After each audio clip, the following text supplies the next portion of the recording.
Mais quoi vaut les routes? Et ce matin, les routes, durant notre traversée du Palu, nous avons connu quelques mésaventures avec le puits que nous allons vous raconter aujourd'hui. Et vous allez voir que malgré cette traversée du Palu, nous avons pu trouver des solutions aux quelques couacs qui se sont présentés. Rien ne résiste à la famille Roots. Alors Papa Roots, qu'est-ce qui s'est passé avec le puits? Eh bien, on a constaté, bon, peut-être 3 ou 4 mois après avoir réalisé le puits, que le puits se rebouchait. C'est-à-dire que le sable qui est au fond du puits, il y avait moins d'argile dans ce sable-là, et ce sable-là s'effritait, les parois s'effritaient et retombaient au fond du puits, et donc on perdait le niveau de l'eau qu'on avait initialement. Et ce qui faisait que lorsqu'on descendait le seau pour le remplir d'eau, on avait moins d'eau quoi, après, à chaque puisage. Et aussi l'eau remontait moins claire. Donc c'était ça le problème. À la suite de ça, on avait 2 solutions. C'est soit on rappelait les puisatiers, les gars qui ont réalisé le puits, pour qu'ils puissent recreuser, enlever tous les sables et nous redonner notre profondeur pour qu'on puisse puiser l'eau avec notre seau, ou soit on réalisait le forage. Donc le forage, lui, il est définitif. Et si on rappelle les gars pour repuiser, pour recreuser le puits, là on aurait eu le même problème par la suite. Donc on avait peut-être 4 mois de marge, quoi, si on appelle les puisatiers. Donc il a fallu faire un choix. Alors les Roots, là, la réflexion quand même, on est resté un bon moment à réfléchir quand même. Hein. On est resté genre, quoi, un bon mois. Ouais, un bon mois à réfléchir. Ouais. Un bon mois à réfléchir, qu'est-ce qu'on fait? Et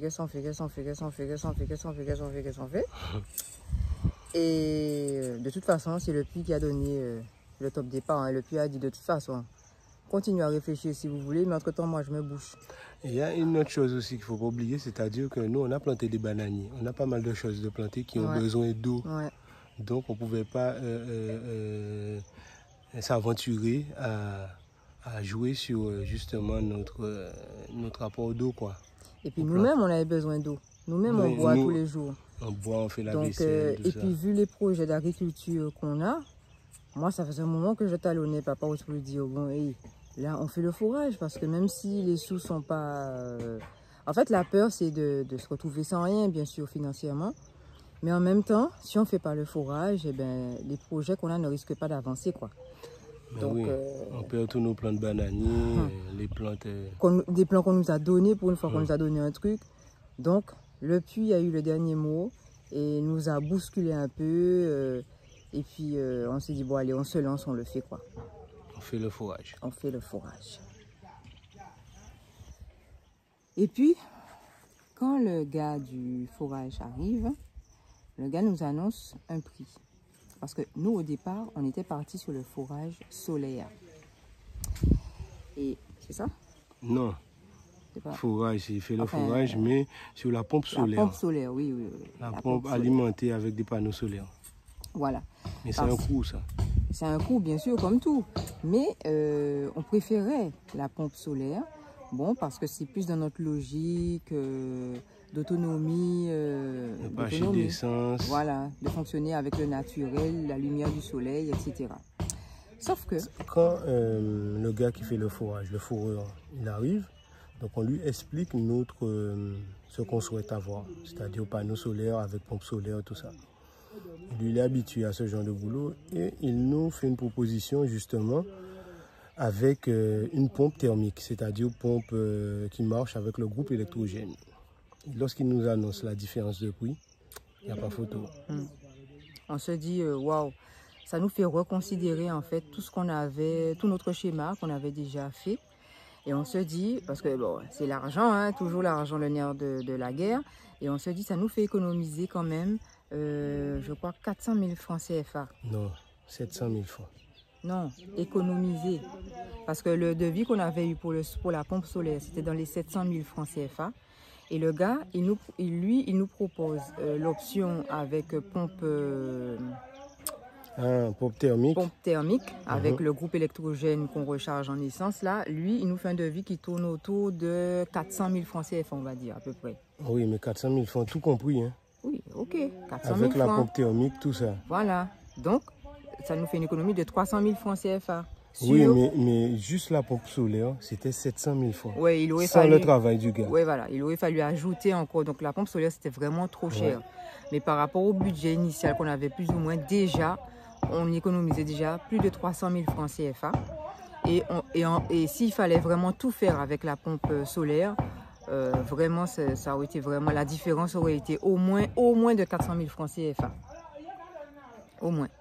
Donc, on se regarde et on se dit, vu notre situation, ben voilà, hein, le puits même nous dit, prenez l'option thermique, quoi. L'option thermique, et le litre d'essence est à 400 francs CFA, donc ça reste gérable, quoi. Oui, ça reste complètement gérable. Et puis on s'est dit aussi que pour l'option panneau solaire, les panneaux peuvent quand même tomber en panne et on ne sait pas le coût que ça peut avoir. Donc ça, c'était aussi une inconnue. Voilà, c'est pas comme si les panneaux sont infaillibles. Ils ont une durée de vie à l'infini. Ils ont une durée de vie aussi, donc il se peut peut-être dans 3 à 5 ans qu'on ait à changer les panneaux solaires. Et vu le prix qu'on paye pour ça, donc ce serait vraiment trop cher, quoi. Trop cher. Et puis aussi, les gens ici ont une plus longue expérience avec le thermique, c'est-à-dire le groupe électrogène qu'on recharge avec l'essence. Ils ont une plus grande expérience dans ce domaine-là qu'avec les panneaux solaires. Donc on s'est dit, bon allez, on se lance malgré que ce n'était pas notre premier choix. On penche plutôt vers la solution thermique, groupe électrogène, alimenté en essence. Et on se rend compte que ça marche très bien. T'as vu Doudou, dans ça, on mettra dans de l'eau. Regarde, c'est ça le tank. Pourquoi? Pour faire des réserves d'eau.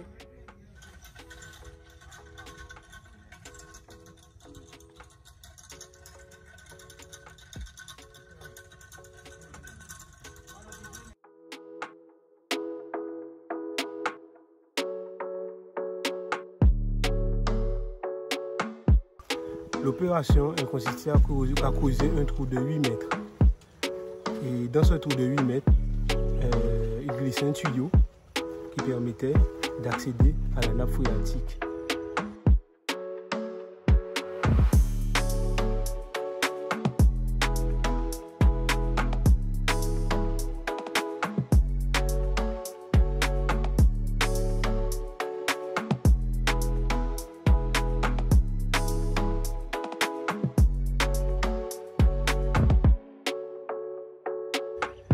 Et dans ce tuyau, ils inséraient la pompe qui nous permet d'aspirer l'eau claire et limpide et que nous sommes en train d'utiliser actuellement.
L'eau, c'est la vie.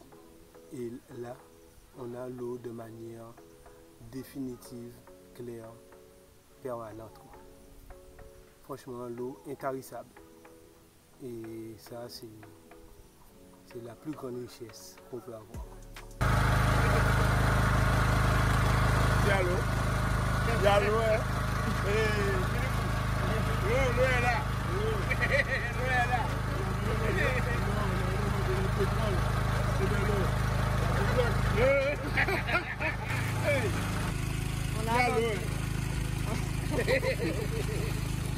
En fait, on croyait que ça allait être du pétrole quand même.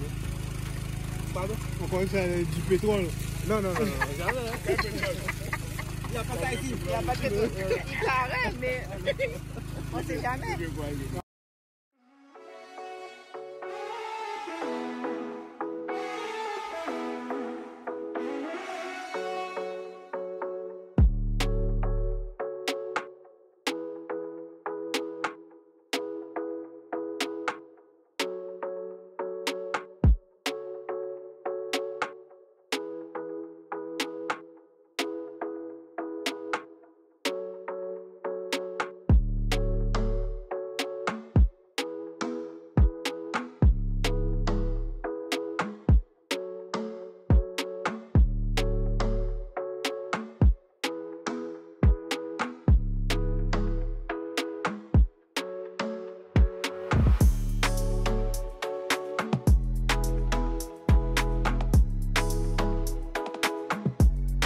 Quand l'eau jaillit, les routes, on se dit waouh, c'est génial, l'eau est là, la vie est là, et la vie peut reprendre son cours normalement. C'est reparti.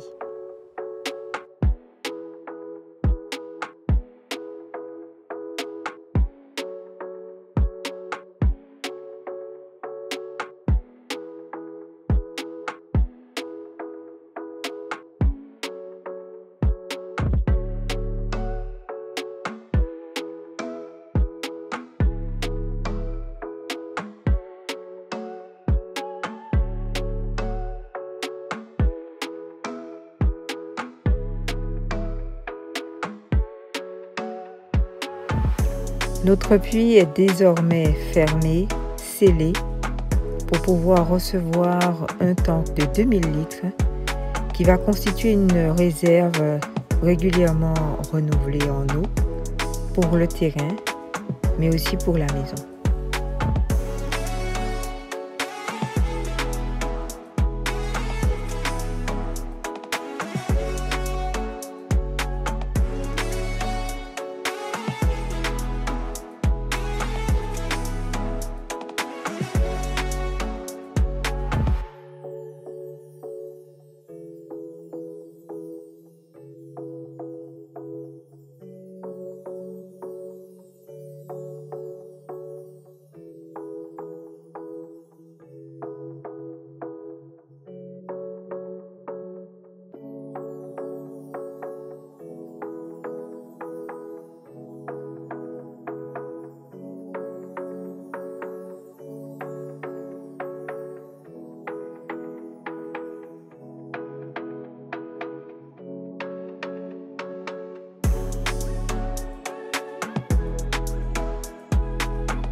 Résultat, les routes, en une journée, le forage est fait. Le gars a eu à juste revenir pour placer le tank. Mais en une journée, notre problème d'eau était résolu.